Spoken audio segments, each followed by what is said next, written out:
아, 지금은 저녁 8시인데 점점 추워온다. 10시 됐어요. 아, 내 몸이 점점 얼어온다. 내 몸이 얼어서 움직이질 않는다. 12시 되니까 아, 나는 숨이 막힌다. 나는 동태가 돼서 죽어간다. 이렇게 쓰면서 죽었던 거예요. 그 다음날 와서 보니까는 직원들이 닉 스미즈가 안 보여요. 그래서 방송을 하고 닉을 찾았어요. 아무리 찾아도 없는 거예요. 혹시나 냉동창고에 들어갔을까? 거기서는 냉동차게를 혹시나 하고 열었는데 거기에 닉 스지맨이 죽어 있는 거예요. 근데 이상한 거는 그 냉동창고에 냉동기가 고장이 나서 냉동이 안 됐어요. 냉동창고의 온도계를 보니까 섭씨 18도였어요. 그러니까는 이렇게 된 거예요. 우리 교회가 지금 21도인데 18도에서 닉스지맨이 얼어 죽었던 거예요. 나중에 부검을 해보니까 이 닉이 얼어 죽은 거 아니라 심장마비로 죽었던 거예요. 결국은 닉이 냉동창고인 것을 깨닫고 자기가 얼어 죽는 것으로 그 두려움 때문에 닉은 심장마비로 죽었던 것입니다. 그가 그 냉동이라는 그 추위에 죽은 것이 아니라 내가 얼어 죽는다는 그 두려움이 엄습해서 두려움으로 심장마비로 죽었던 것입니다. 미국의 제16대 대통령 아브라함 링컨을 우리는 잘 알고 있습니다. 아브라함의 아버지 토마스 링컨은 목수였어요. 그리고 진실한 기독교 성도였어요. 아브라함 링컨을 숲속에서 키웠지만 그를 기독교 신앙인으로 철저히 무장해서 키웠습니다. 링컨은 이 변호사 시험에 합격합니다. 그런데 대통령이 되기 전에 2번의 상원의원 선출해서 낙방이 됩니다. 그리고 어머니가 그 와중에 죽습니다. 어려운 가운데 링컨은 하나님께 기도하면서 미국 제16대 대통령에 당선이 됩니다. 그때의 상황이 노예 해방, 남북전쟁이 일어나서 미국이 남과 북으로 갈려질 수밖에 없는 상황이 있어요. 그런데 링컨은 그 두려움 가운데 목사님을 초빙해서 대통령실 옆에다 기도실을 만들고 기도를 부탁합니다. 기도하고 기도하면서 믿음으로 그 두려움을 이겨냅니다. 어머니가 죽었던 그 두려움, 또 미국이 갈라지지는 않을까 그러한 염려, 또 흑인을 노예에서 해방하는데 남부는 농사를 짓기 때문에 노예가 많이 필요해요. 그거를 풀어주니까 남부에서는 노동이 안 되잖아요. 그래서 전쟁이 나는 거예요. 나라가 극심한 혼란으로 어제도 보세요. 3.1절 날인데 광화문과 여의도에서는 우리 기독교인들이 탄압감다를 외치고 그리고 안국역에서는 몇 명 안 되대. 다 와야 뭐 한 1, 200명 되는데 또 거기에서는 탄핵 찬성하고 이렇게 나라가 혼란한 시대야. 이때 우리는 링컨 대통령과 같이 기도해야 될 때야. 목사님들이 기도하고 성도들이 기도해서 이 나라가 조국 대한민국이 어떻게 세운 나라인데 예수 믿는다면 빨갱이들이 죽창으로 찍어서 죽였어요. 지금도 화성 제암리에 가면 그 기록들이 그대로 있어요. 78명이 죽었는데 예수 믿는다고 하면 그 자리에서 죽인 거예요. 이렇게 해서 세운 나라인데 이거를 빨갱이들이 대통령을 비롯해서 전 국무원들을 업무를 정지시키고 대통령을 깜빵의 나라를 세우면 그러면 나라 누가 섬길 거야? 우리가 이제는 가만히 있어서는 안 돼요. 일어나서 잘못된 건 잘못된 거고 주들 정권 잡고 대통령 하려면 이북 가서 하라 이거예요. 중국 가서 하면 되지. 왜 자유 대한민국 우리 자유 대한민국에 와서 대통령을 주들이 뽑았나?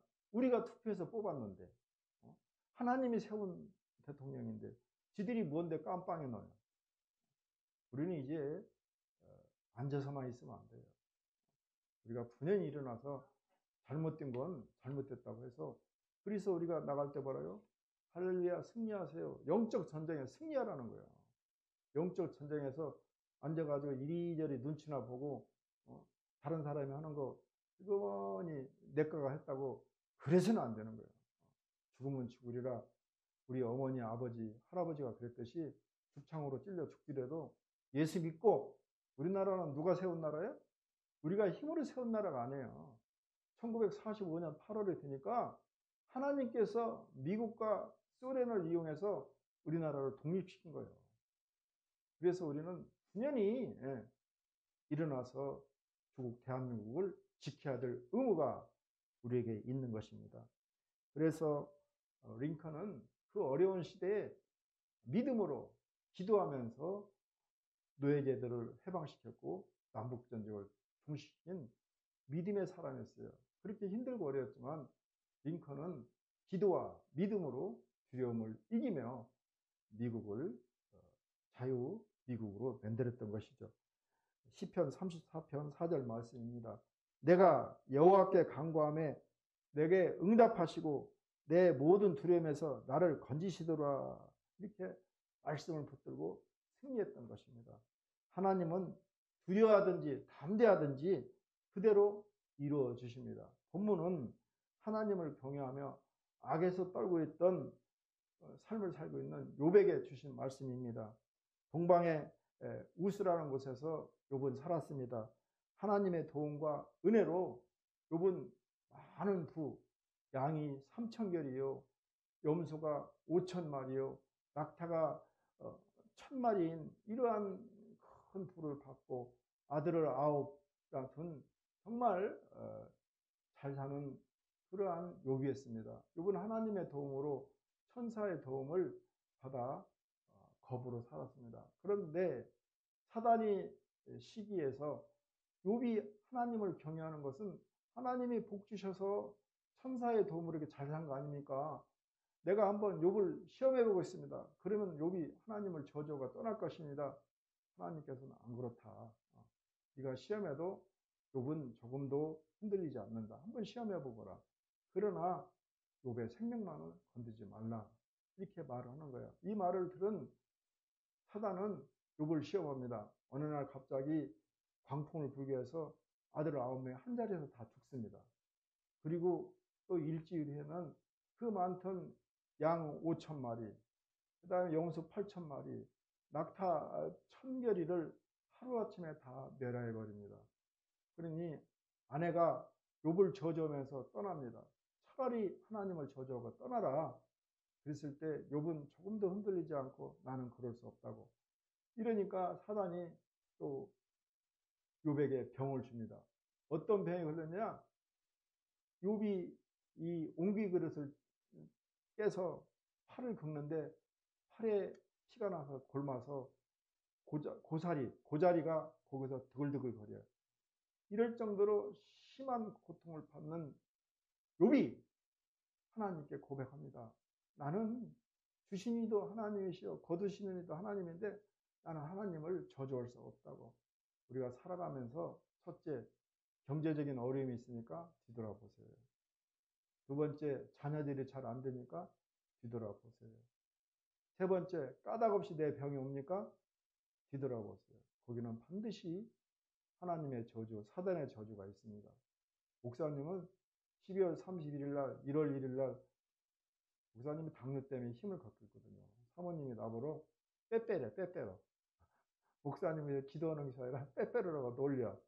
그런데 1월 1일 날 그 말씀 카드를 들었는데 따라 내 믿음이 너를 구원하였느니라.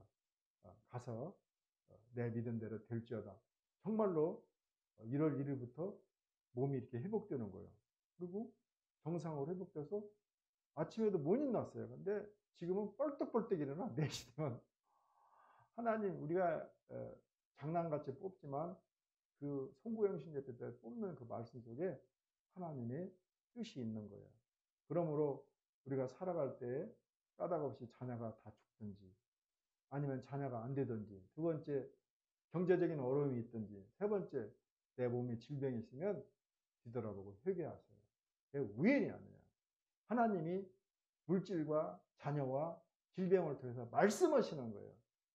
우리 순복음교인들은 아주 민감해야 돼요. 성령이 하는 소리에 민감해서 회개하고 그리고 믿음으로 담대히 나가기를 주의 이름으로 축원합니다.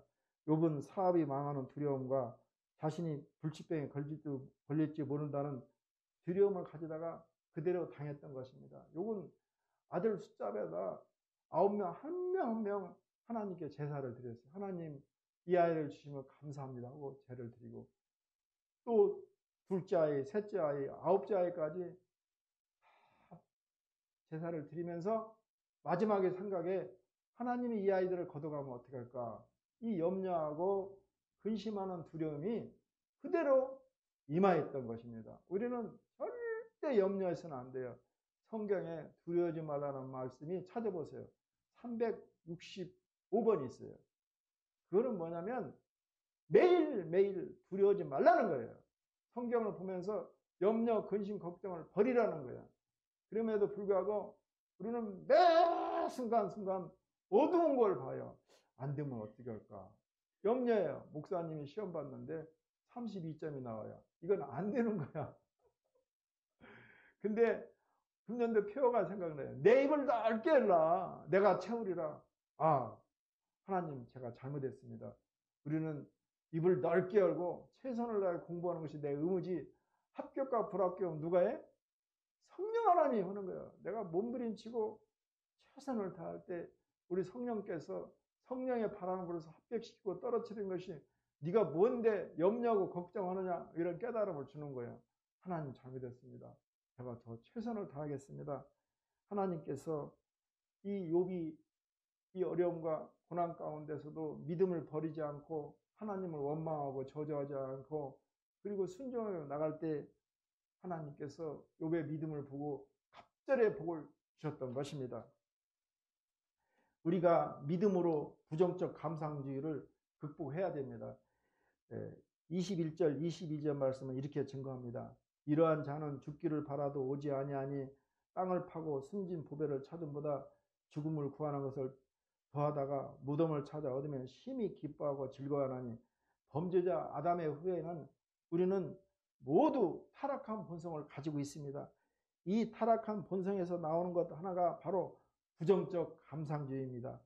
내 어렵고 안 되는 것을 더 슬퍼하고 그리고 그 확대하면서 그 슬픔과 어려움을 즐거워해요.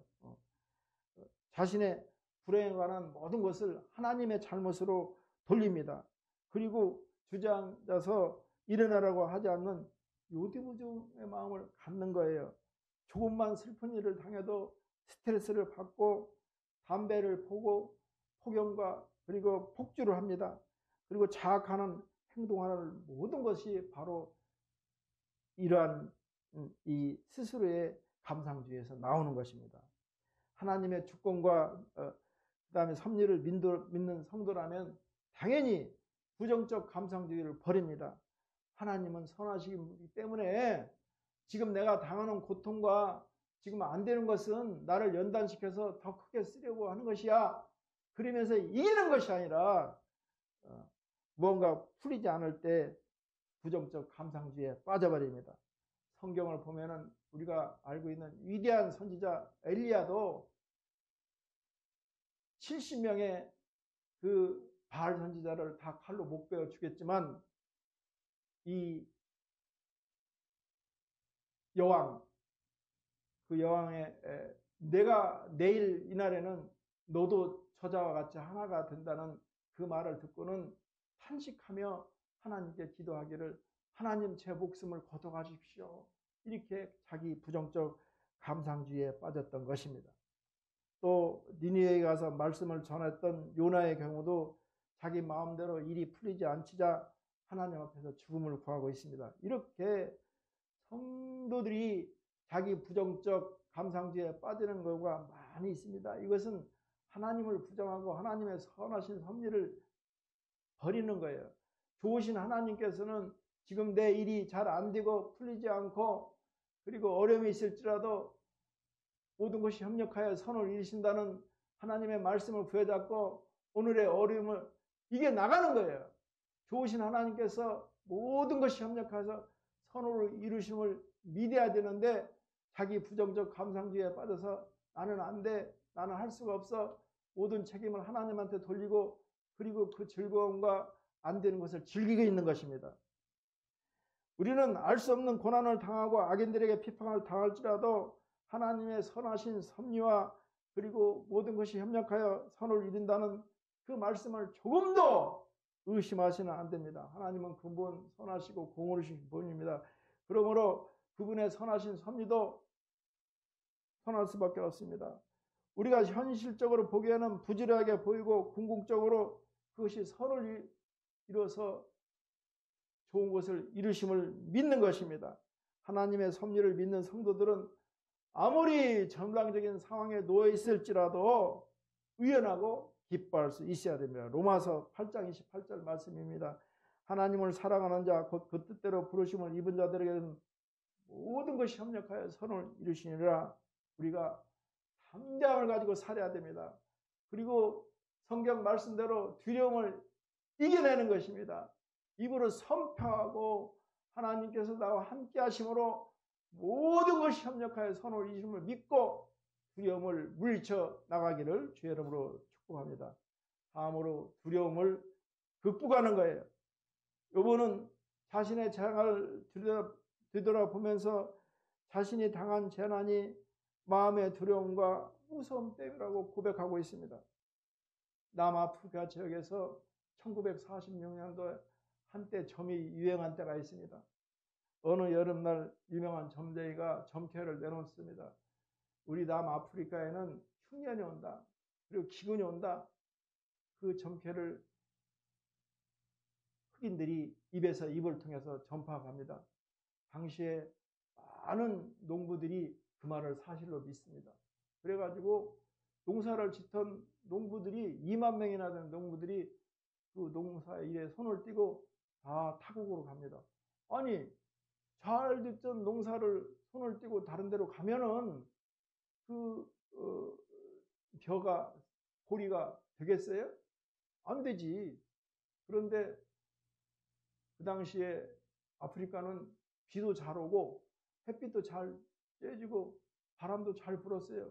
농사 짓는데 조금 더 흠이 없는 조건이었지만 그 점쟁이의 그 흉년이 온다, 가뭄이 온다 이 말을 믿고서는 2만 명의 농부들이 다 떠나가니까 작물이 다 죽고 그리고 흉년이 됐던 거예요. 이게 실제 1946년도에 아프리카, 남아프리카에 일어났던 역사적인 사실입니다.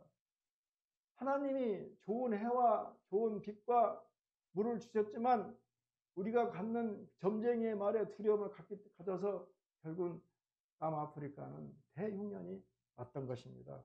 미래는 하나님의 영역입니다.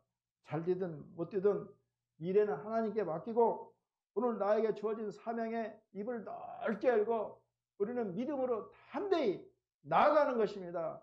그러면 성령께서 성령의 바람을 불어서 모든 것이 하나님의 뜻대로 선하심을 이뤄나가는 것을 믿으시기 바랍니다. 마지막으로 두려움이 올 때 하나님의 말씀대로 강한 용기를 가져야 됩니다.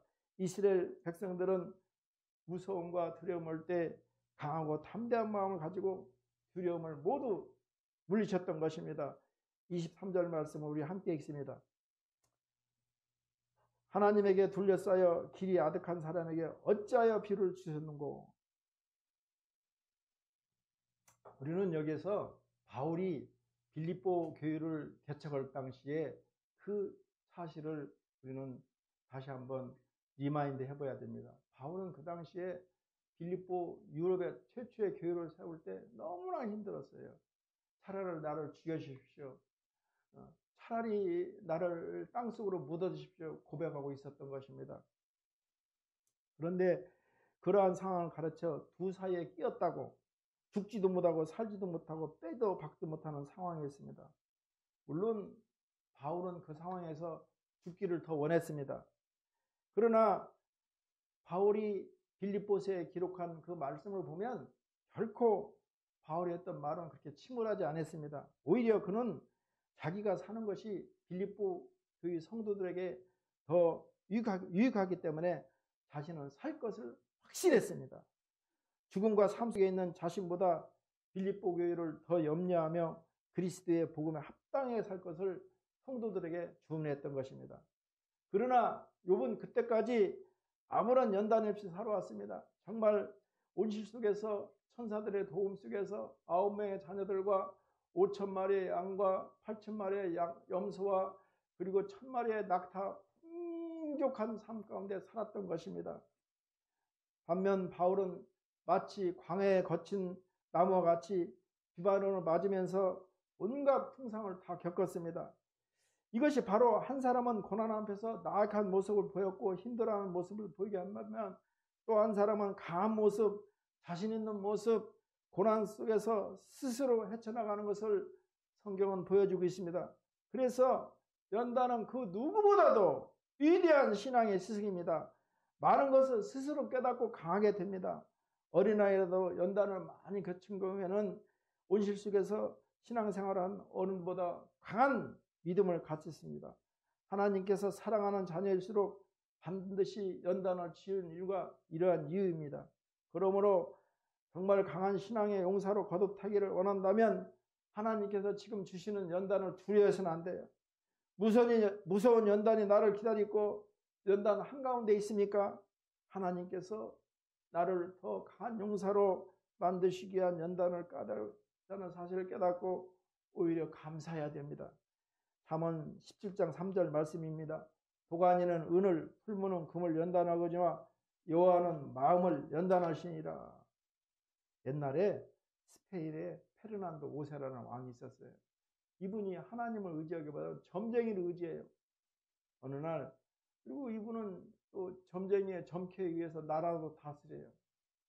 점쟁이가 점을 쳤는데 페르난도 5세에게 당신은 아드리카라는 지혜는 절대 가면 안 됩니다. 거기에 가면 아드리카에 가면 당신은 죽습니다. 그래서 페르난도 5세는 이 아드리카에 가면 죽는다는 걸 믿고 절대 안 갔어요. 그리고 20년을 점쟁이의 점괘에 의해서 점을 쳤쓰고 나라를 다스렸어요. 하루는 신하들하고 스페인 전역을 이렇게 순시하게 됐어요. 한 열흘을 순시했는데 묻습니다. 신하들에게. 여봐라, 여기가 어디냐? 지역이 어디냐? 그러니까 신하가 말하기를 여기는 마드칼레입니다. 그러더라는 거예요. 마드칼레? 그거는 점쟁이가 가지 말라는 지역이었는데 가면 나 죽는다겠는데 점쟁이가 말한 그 지역은 마드칼레가 아니고 마드리카래요. 마드리카를 달고 혼돈하고 이렇게 마드칼레를 마드리카로 혼돈으로 듣고 걱정하는 거예요. 왕은 이거 점쟁이가 하면 죽는다겠는데 그러면서 염려, 근심, 걱정하면서 시름시름 앓더라는 거예요. 의사들을 불러도 약이 안 듣는 거예요. 마드리칼에 가면 점쟁이가 죽는다고 했는데 근데 그 지역은 사실은 마드리칼이 아니고 마드칼라인데 이거를 왕이 잘못 들은 거예요. 그리고 2, 3일 시름시름 앓다가 왕이 까닭없이 죽었던 거예요. 결국은 그게 어떤 병이 있어서 죽은 것이 아니라 마드칼레를 마드리카로 알고 염려와 두려움 가운데 걱정하다가 심장마비로 죽었던 것입니다. 사람은 누구나 정도의 차이가 있지만 염려하고 근심해요. 젊은이는 취업 문제, 어린애는 성적 문제, 어떤 학생은 얼굴에 난 여드름 때문에 또 자신의 의무 때문에 두려움을 받습니다. 우리들도 두려움과 무서움이 올 때 염려하고 걱정하고 두려워서는 안 돼요. 담대하게 성경 말씀을 붙잡고 좋으신 하나님께서 모든 것이 협력하여 선을 이루심을 믿고 담대하게 싸워 이겨야 됩니다. 두려움을 이겨내면 하나님께서 약속하신 대로 갑절의 복을 주십니다. 욥이 두려움과 무서움을 믿음의 기도를 통해서 물리치십니다. 그러할 때 하나님께서는 욥에게 갑절의 복을 갚아주십니다. 말씀을 정리하겠습니다. 정산영 예수의 이름으로 명하노니 따라서 해요. 내 코를 만지는 더러운 귀신아 썩 물러갈지어다. 내가 내 코를 부러뜨리겠다. 따라서 해요. 내가 내 코를 또 안 해. 내가 내 코를 따라서 해요. 내가 내 코를 다 잘라버리겠다. 예수의 이름으로 명하노니 내 코에서 떠나갈지어다. 만지지 말아요. 말씀을 정리하겠습니다. 하나님은 두려워하든지 무서워하든지 우리 생각대로 이루어 주십니다. 다음으로 우리는 어떠한 일이 있어도 두려움을 물리쳐내야 됩니다. 마지막으로 두려움 올 때 하나님의 말씀을 부여잡고 강한 용기를 가지고 담대히 물리치는 것입니다. 우리들도 두려움이 주는 공포를 예수의 이름으로 물리치는 것입니다. 그리하면 갑절히 복에 임합니다. 이러한 은혜가 임하기를 주의 이름으로 축원합니다. 기도합니다. 하나님 감사합니다. 하나님 두려움이 주는 이 마귀의 생각을 말씀을 부여잡고 담대히 물리쳐 승리하게 하여 주옵소서. 예수님의 이름으로 기도합니다. 아멘.